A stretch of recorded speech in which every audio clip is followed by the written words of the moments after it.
James Langlois, on est encore très loin de la Saint-Valentin, mais tu as déjà quelques conseils à nous donner en matière d'amour et d'argent pour bien se préparer cette année à la Saint-Valentin. Ben oui, Simon. Mais ou à la vie en général. À la vie en général. Loin de moi l'idée de vous faire penser trop d'avance à vos dates ou à vos dettes.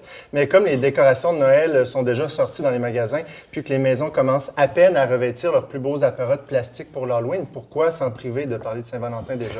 Mais non, pas trouvé une meilleure idée, dans le fond, c'est ça que tu me dis. Exactement. Okay. Mais non, vous avez peut-être vu comme moi ce grand reportage d'intérêt national de notre cher média public. Je parle pas de l'article qui vient hanter chaque automne les écolos qui cherchent à répondre à la question « Doit-on ou non ramasser ses feuilles d'automne? » Je parle de la grande entrevue avec l'ex-grand ministre de l'Économie, de l'Innovation et de l'Énergie, Pierre Fitzgibbon, dans lequel on apprenait qu'il avait quitté la politique, non pas parce que son projet Nordvolt s'en allait dans le clos, mais parce qu'il était en amour. Ah, mais c'est beau ça, l'amour, ça justifie tout, non? Soit dit en passant, sinon, c'est pas... Prendre le clos avec un char électrique, là, ça ne change pas grand-chose, hein, c'est la même chose. C'est la même chose, OK. OK. Mais vous pouvez me dire... c'est plus vert quand même. Ouais, c'est à voir, la batterie va peut-être exploser. Mais vous pouvez dire là-dedans, est où la nouvelle? Parce que qui était en amour, on le sait depuis longtemps, là, il a dépensé 710 millions pour ce projet d'usine à batterie. Je pensais que tu allais dire en restaurant avec la femme qui l'aimait.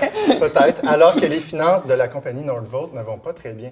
Comme dirait notre collègue Benjamin, ici présent, son départ est paradigmatique pour l'avenir de Nordvolt au Québec. Tu cherches le trouble, je vais me venger, c'est ça? Autrement dit, attends, j'ai pas fini, l'auto à batterie, c'est peut-être pas la meilleure invention depuis le pain tranché. Mais coup de théâtre, sa successeur, la ministre Fréchette, a quand même déclaré cette semaine que le courant passe toujours entre Nordvolt et le Québec, de quoi exciter les plus romantiques. Par contre, les écolos, eux, sont toutefois un peu moins électrifiés. Ils rappellent que, je cite, « l'économie circulaire implique une réduction du nombre d'objets consommés, un plus grand réemploi et plus de recyclage, ce dans quoi l'usine de Nordvolt n'était aucunement compétente. » Mais l'amour, c'est de l'économie circulaire, ça? Oui, intérieure. Mais il y a une autre grande compagnie dont on apprenait récemment la faillite et qui a aussi une histoire d'amour avec le Québec, c'est Tupperware, ou comme disent nos collègues français ici, Tupperware. Tupperware. Parlant de transition énergétique ou écologique, Tupperware avait au moins le mérite de traverser le temps. Leurs plats sont même réutilisables et on peut s'en servir autant pour les soirées cinéma que les épisodes de gastro. Mais cela dit... Sous quel rapport exactement? Ouais, non, là, je vous laisse... il faut des tu détails. les réutilises pour tes lunchs. Ça, c'est ta famille, je pense. C'est ta famille. Cela dit, des plats Tupperware ou des chars électriques, Simon, ça coûte cher. Puis les consommateurs ne pouvant plus en acheter pourront peut-être commencer à penser à rembourser leurs dettes d'impôts, lesquels remboursements pourront servir à financer un autre 300 millions pour Nordvolt.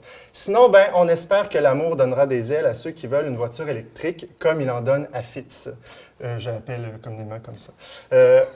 Vous êtes bien chummy. Oui, c'est ça. Okay. Parce que pour éviter de se perdre dans l'accumulation de plats Tupperware ou dans l'envie d'une nouvelle voiture, on est mieux de vivre un amour vrai. En connaissez-vous? Non?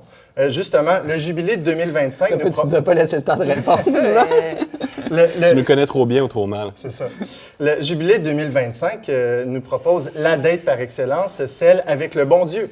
Ceux qui connaissent cette tradition judéo-chrétienne, comme vous, savent que c'est une année durant laquelle nos dettes sont remises, qu'elles soient temporelles ou spirituelles.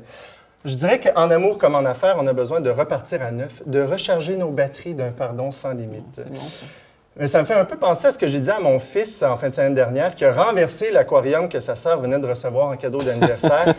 Excuse-moi d'avoir crié après toi, je te pardonne d'avoir touché au cadeau de la jubilaire, même si on t'avait averti, mais tu es un maudit tannant, ou comme on dit par chez nous, un monstre à batterie.